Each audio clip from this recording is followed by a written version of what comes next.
Assalamualaikum warahmatullahi wabarakatuh. Oke, kita sudah masuk di topik yang kedua nih. Sudah mulai paham ya, sudah mulai panas seperti itu. Kita masuk ke topik yang kedua. Setelah topik pertama itu kita coba membahas tentang apa sih yang harus kita lakukan, apa sih yang harus kita persiapkan, dan mindset apa yang kita persiapkan untuk menjadi seorang guru.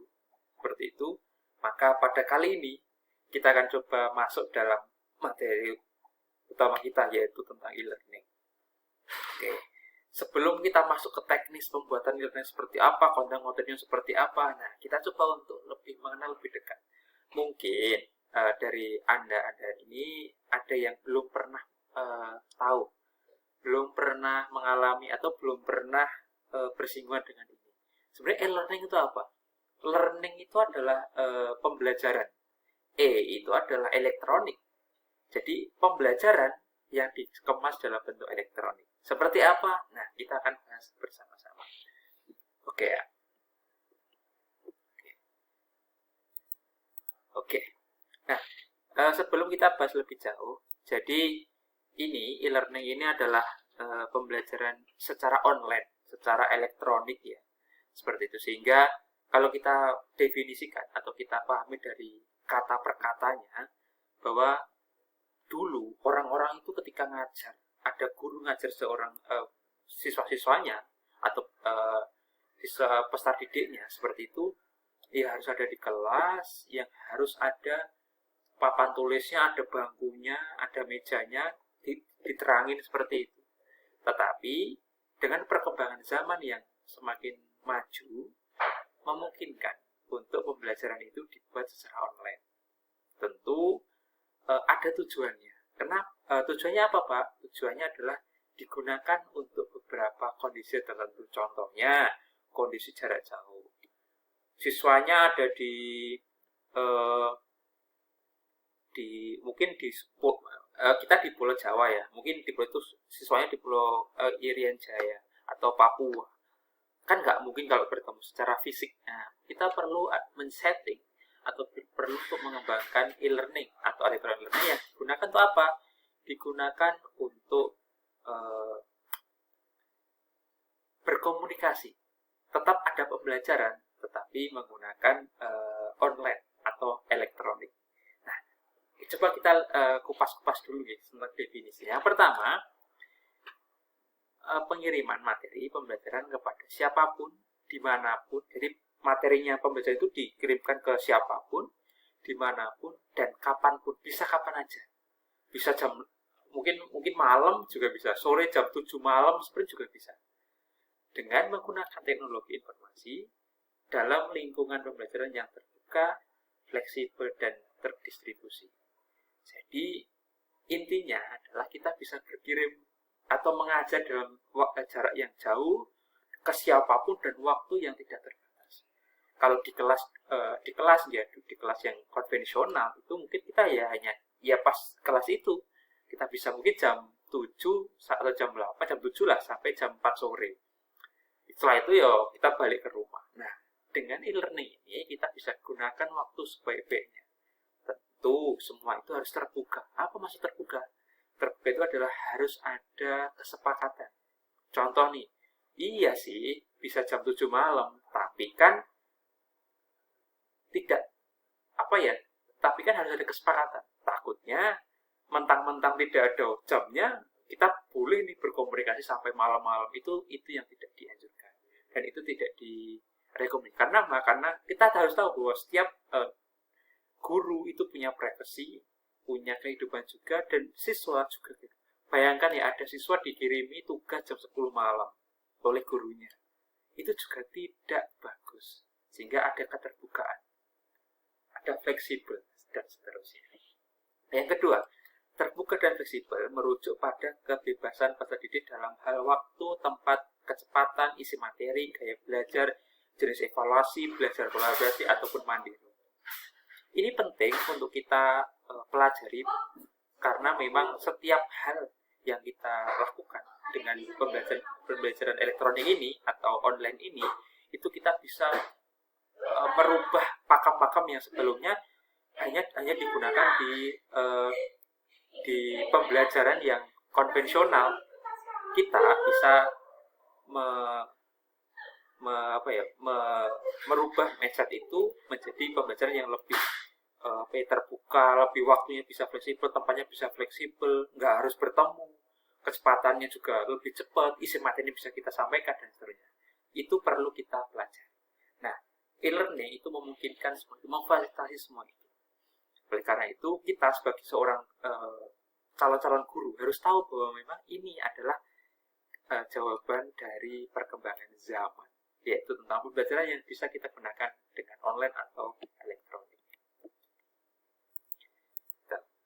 Ada beberapa hal yang harus kita lihat nih. Jadi pertama, konsep e-learning tentu harus menggunakan internet ya. Ini nggak bisa kalau nggak internet. Kenapa? Karena yang menghubungkan kita dengan orang yang jauh dan itu lebih cepat sekarang itu menggunakan internet. Sehingga kita perlu internet seperti itu. Yang kedua, ada beberapa hal yang perlu kita lihat nih. Jadi e-learning itu dibagi menjadi beberapa bagian. Pertama adalah computer based learning. Jadi pembelajaran berdasarkan komputer. Yang kedua adalah web based learning. Jadi pembelajaran itu di website. Jadi yang pertama pembelajaran itu ada di komputer atau PC. Yang kedua adalah pembelajaran itu di web. Web itu adalah seperti Google. Jadi di internet seperti itu. Yang ketiga adalah virtual classroom. Virtual classroom itu adalah kita berinteraksi dengan antara guru dan siswa, tapi dalam jarak jauh ya, tapi kita bisa langsung bertemu. Jadi langsung bertatapan, langsung berinteraksi. Seperti Zoom, seperti Google Meet. Nah, itu adalah namanya virtual classroom. Paham ya? Jadi kalau yang computer based learning itu tidak bisa interaksinya tidak banyak, karena memang ya komputer ya hanya dengan komputer, tidak ada interaksi antar manusia. Web juga sama, jenengan contohnya buka Instagram, ya jenengan tidak bisa berkomunikasi dengan cepat dengan yang pengguna yang lain. Nah, tapi tetap menggunakan internet untuk jaraknya biar lebih dekat. Tapi yang ketiga, virtual classroom ini digunakan bisa bertemu secara langsung, tapi dengan jarak yang jauh seperti itu. Tentu ini adalah kemudahan ketika kita menggunakan internet. Oleh karena itu memang basicnya e-learning itu menggunakan internet. Ya, sekali lagi ya, internet. Jadi tidak bisa menggunakan. Kalau kita bertemu dengan di kelas, ya itu namanya bukan e-learning, tapi learning saja. Oke. Nah, ada dua mode. Nanti kita akan bahas ya, ada sinkronus dan asinkronus. Ini adalah mode penyelenggaraan pembelajaran di internet. Seperti apa? Mari kita lihat. Pertama, sinkronus ya. Secara definisi itu adalah proses pembelajar mengajar berlangsung dalam waktu yang sama, real time, sementara guru dan siswa terpisah. Ini seperti Zoom, kemudian Google Meet seperti itu. Jadi saling bertemu. Jadi benar-benar real time. Real time itu ya jam itu, contohnya jam 8 sampai jam 9 ada kuliah dengan menggunakan Zoom. Oleh karena itu guru dan siswa sama-sama bertemu dalam satu waktu, real time seperti itu. Nah, di sini sudah ada contohnya, ada belajar dari radio, live streaming seperti itu, atau menggunakan kegiatan. Intinya adalah sinkronus itu pembelajaran yang jarak jauh ya, tapi langsung sama-sama bertemu. Seperti itu, real time, waktunya sama. Oke, lanjut lagi. Kemudian yang kedua adalah asinkronus. Nah, ini adalah tipe yang kedua. Tentu yang pertama adalah langsung bertemu, yang kedua ini tidak langsung bertemu. Mungkin saya bacakan aja ya untuk definisinya. Dosen atau guru menyiapkan materi pembelajaran sebelum kuliah atau kelas berlangsung. Mahasiswa bebas menentukan kapan mereka akan mempelajari materi. Jadi, contoh nih, ada dosen yang mengirimkan tugas di grup WhatsApp seperti itu. Di grup WhatsApp itu sudah ada waktunya nih. Silakan dikerjakan sampai jam 9 malam, contohnya jam 8 pagi dikirim. Nah, siswa itu tidak harus langsung membuka. Bisa saja mungkin jam 10, jam 12 siang ya itu baru membuka, baru dikerjakan. Tapi di jam 9 itu sudah deadline untuk dikumpulkan. Intinya adalah kalau yang sinkronus itu langsung bertemu, waktu itu bertemu langsung tatapan walaupun jarak jauh, tapi ini memungkinkan kita atau metodenya adalah tidak bertemu secara langsung, tapi kita bisa berkomunikasi dalam jarak yang jauh seperti itu. Itu mungkin jenengan sudah mengalami juga itu. Asinkronus itu sesuatu yang kita tidak langsung berinteraksi nih, tidak real time, tapi kita bisa membuka tugas dari dosen seperti itu pada waktu-waktu yang kita ingin seperti itu. Itu contoh. Jadi kalau sinkronus itu real time, kalau asinkronus itu tidak real time, tapi tetap terhubung dengan metode internet seperti itu untuk pembelajaran termasuk dalam elektronik pembelajaran atau e-learning. Oke. Lanjut lagi. Nah, kemudian ini adalah menjadi hal yang menjadi hal yang nyata bahwa memang di era sekarang itu semuanya serba dipermudah, sehingga memang sinkronus ini menjadi hal yang gampang kita temui di berbagai platform pembelajaran ya. Sekarang itu sudah ada e-learning yang diselenggarakan. Di kampus manapun pasti ada e-learningnya. Dan memang e-learning yang paling efektif itu adalah real time sinkronus ini. Kenapa? Karena bertemu secara langsung.